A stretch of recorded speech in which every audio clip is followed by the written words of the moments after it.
अमूमन हम लोगों ने देखा है कि कोई घटना हो जाए बुलडोजर चल जाता है, बुलडोजर तैयार रहता है। इस बार पता लग रहा है कि मुख्यमंत्री जी का ये जो खिलौना बुलडोजर है, क्या ड्राइवर भाग गया है, चाबी खो गई है लगता है, चलने के लिए ईंधन नहीं है उसमें, कि आखिरकार है कहाँ वो बुलडोजर। और मैं डेटा के साथ कहता हूँ 22 या 24 जगह बुलडोजर चला है। हमारे पूर्व मंत्री जी अभी बता रहे थे अम्बेडकर नगर में एक का घर गिरा दिया, और घर गिराने पर जो अनलॉफुल थिंग है, मतलब लीगली राइट नहीं है, तो सब प्रशासन लगा हुआ है समझौता करने में। अच्छा, हिजाब को लेकर का भी पूरा चर्चा ज्यादा है। उत्तर प्रदेश से एक मिनिस्टर ने कह दिया कि उन्होंने हिजाब छू लिया तो ये हाल है, और कुछ छू लेते तो कितना हंगामा होता है। इसे लेकर के क्या चल रहा है दिमाग में? ये वक्तव्य मानसिकता को दर्शाता है कि क्या मानसिकता है, और कहीं ना कहीं पिछड़ों का वोट लेकर के सत्ता में बैठे हुए लोग जब भारतीय जनता पार्टी के साथ चले जाते हैं, भारतीय जनता पार्टी से जुड़ जाते हैं, तो उनकी बोली, वचन और भाषा इसी प्रकार की अमर्यादित हो जाती है। कोडीन भैया तो कह रहे हैं कि ये हमको केवल बदनाम करने की कोशिश की जा रही है। अरे बदनाम तुम पहले से नहीं हो क्या? कि आज ही बदनाम नहीं हुए हो? कौन सी चीज़ में बदनाम नहीं हो? किस चीज़ में तुम्हारा नाम है भाई? भारतीय जनता पार्टी ये मानती है कि बयान गलत है, तो तत्काल उन्हें बर्खास्त करके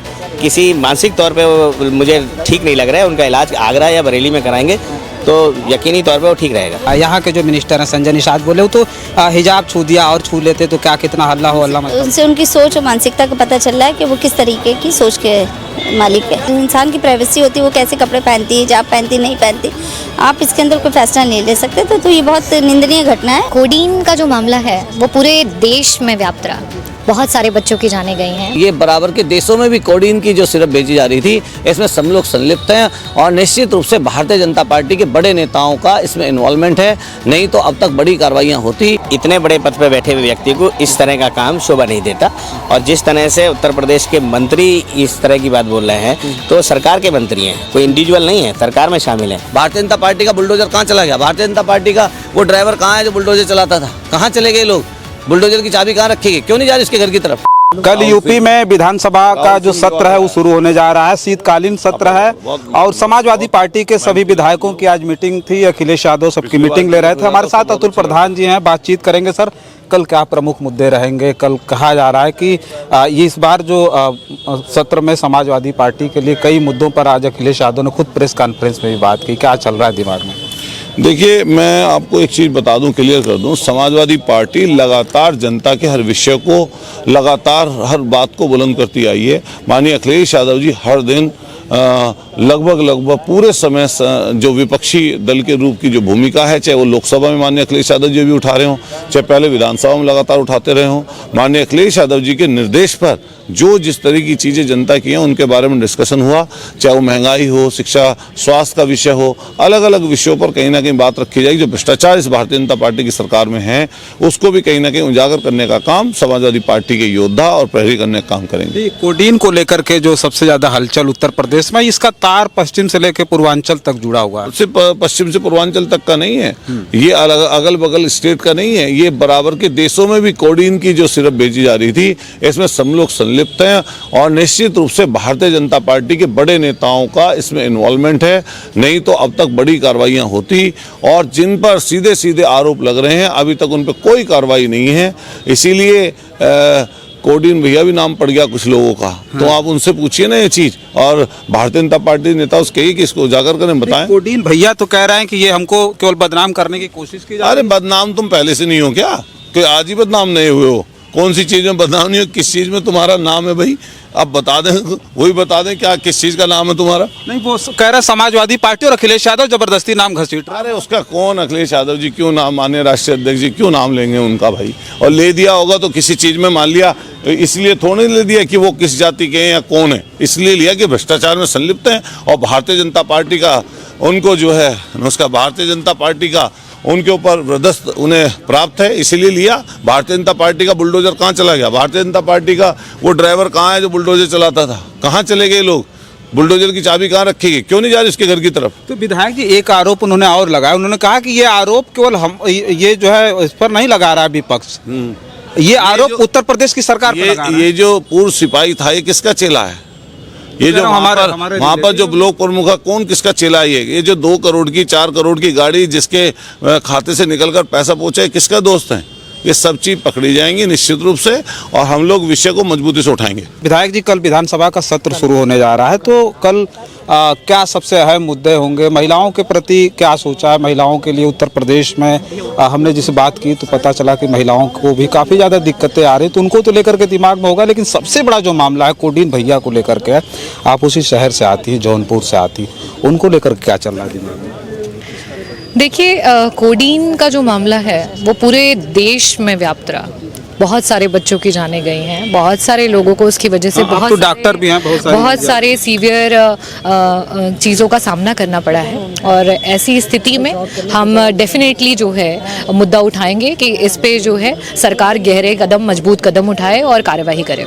अच्छा, ये उम्मीद है कि सरकार से कि इतना दिन बीत गया लेकिन कोई ऐसा जो है कोई ऐसी कार्रवाई नहीं हुई जिससे लोग कम से कम संतुष्ट हो जाए। इतना बड़ा मामला रहा, ईडी ने भी माना कि उत्तर प्रदेश के इतिहास में सबसे बड़ा फर्जीवाड़ा, 700 से ज़्यादा जो है फर्म पकड़े गए फर्जी।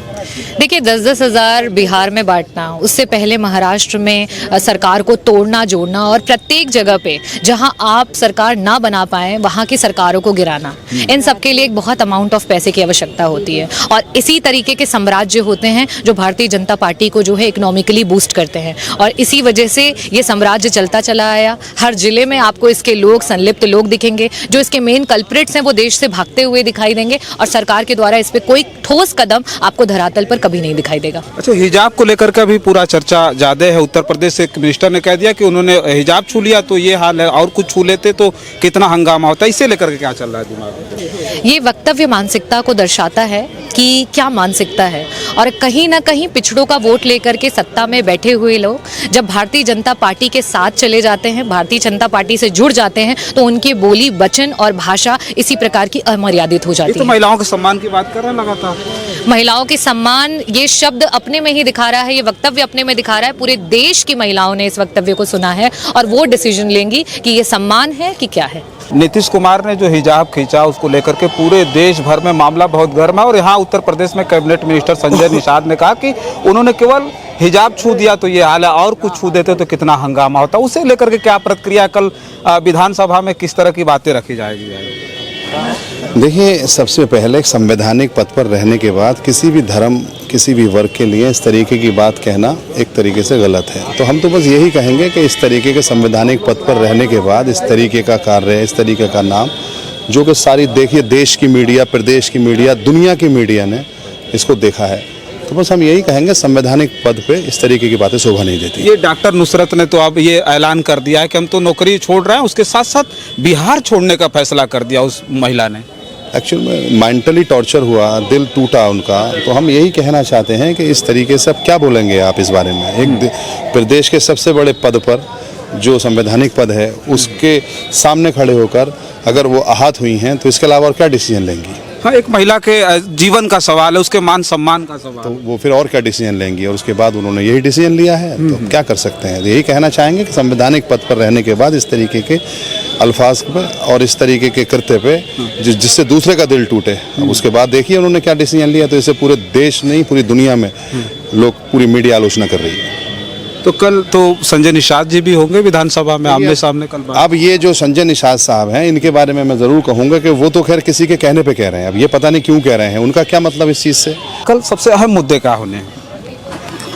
कोडिन कफ सिरप का मेरा अहम मुद्दा है, SIR के मुद्दे हैं, बहुत सारे मुद्दे हैं देश में, पर सुनवाई कहाँ है? सुनवाई भी तो नहीं होती है। अच्छा, महिलाओं को लेके कुछ दिमाग में चल रहा, आप तो महिला हैं एक, और वो भी देखा गया है उत्तर प्रदेश की राजनीति में एक आप दृढ़ संकल्पित रही हैं, तो क्या लगता है कि महिलाओं के लिए क्या चल रहा है? महिलाओं का तो उनकी सिक्योरिटी, उनकी हिफाजती का मुद्दा है, उनका जो हिजाब वाला मुद्दा है वही भी बहुत बड़ा है, नहीं होना चाहिए, निंदनीय है। तो बाकी तो बहुत सारे हैं। अच्छा, ये नीतीश कुमार ने जो हिजाब खींच दिए, पूरे देश में मामला गरमाया हुआ है। यहाँ के जो मिनिस्टर हैं संजय निषाद बोले, वो तो हिजाब छू दिया, और छू लेते तो क्या कितना हल्ला हो हल्ला मचा। उनसे उनकी सोच और मानसिकता का पता चल रहा है कि वो किस तरीके की सोच के मालिक है। इनकी क्या सोच, इनकी देखिए क्या लगता है, ये महिलाओं के खिलाफ है? ये तो बार बार महिला सम्मान की बात बिल्कुल बिल्कुल, ये महिलाओं के खिलाफ है चीज़ है। ये हर इंसान की प्राइवेसी होती है, वो कैसे कपड़े पहनती है, हिजाब पहनती नहीं पहनती, आप इसके अंदर कोई फैसला नहीं ले सकते। तो ये बहुत निंदनीय घटना है, अच्छी चीज़ नहीं थी। हमारे साथ जो है कमाल अख्तर साहब हैं, विधायक हैं, आज अखिलेश यादव से मीटिंग के बाद निकल रहे हैं। कल से विधानसभा का सत्र शुरू हो रहा है। जो हिजाब का जो मामला है पूरे देश में इस वक्त काफ़ी ज़्यादा चर्चा में है। उत्तर प्रदेश के कैबिनेट मिनिस्टर ने भी ऐसी भाषा का इस्तेमाल किया, ऐसा बयान दिया। जगह जगह लोग जो है उसे प्रतित भी कर रहे हैं, दिखा जगह जगह नहीं, पूरी दुनिया में लोग उसकी भर्त्सना कर रहे हैं, उसकी आलोचना कर रहे हैं। और इतने बड़े पद पे बैठे हुए व्यक्ति को इस तरह का काम शोभा नहीं देता। और जिस तरह से उत्तर प्रदेश के मंत्री इस तरह की बात बोल रहे हैं, तो सरकार के मंत्री हैं, कोई इंडिविजुअल नहीं है, सरकार में शामिल है। कैबिनेट मंत्री अगर किसी बात को बोलता है तो पूरी सरकार की तरफ से दिया गया बयान है। अगर ये बयान पूरी सरकार की तरफ से दिया हुआ है तो ये बात साबित करता है कि भारतीय जनता पार्टी के जो लोग नारी सुरक्षा की, नारियों के सम्मान की जो बात करते हैं, उसमें और इसमें कितना फ़र्क है। तो अगर भारतीय जनता पार्टी ये मानती है कि बयान गलत है तो तत्काल उन्हें बर्खास्त करके, किसी मानसिक तौर पे वो मुझे ठीक नहीं लग रहा है, उनका इलाज आगरा या बरेली में कराएंगे तो यकीनी तौर पे वो ठीक रहेगा। कल विधानसभा में संजय निषाद जी बिल्कुल सामने होंगे, तो क्या माना जाए, इस मुद्दे को उठाया जाएगा? नहीं, मेरा कहने का मतलब ये है कि जो इस तरह का बयान देने वाले लोग हैं, ये सरकार की जिम्मेदारी है उन्हें तत्काल मंत्रिमंडल से बर्खास्त करके उन्हें अच्छे सुरक्षा की, अच्छे इलाज की ज़रूरत है, वो सुनिश्चित कराए। क्योंकि सही व्यक्ति इस तरह का बयान नहीं दे सकता। मानसिक तौर पे स्वस्थ व्यक्ति इस तरह का बयान महिलाओं के बारे में नहीं दे सकता, वो महिला किसी भी जात बिरादरी की भी हो।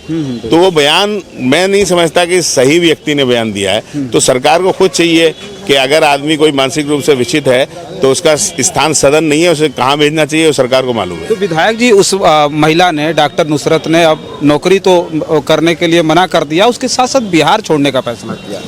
देखिए, मैं क्या कह रहा हूँ, किसी भी महिला, किसी भी धर्म जात बिरादरी की हो, जहाँ पर्दे की बात है, हिजाब की बात है, तो हमारी बहुत सारी हिंदू बहनें हैं जो अपने परिवार में अपने बड़ों से पर्दा करती हैं। हमारे सिख धर्म में अपने बड़ों से पर्दा करती हैं, बाहर के लोगों से पर्दा करती हैं।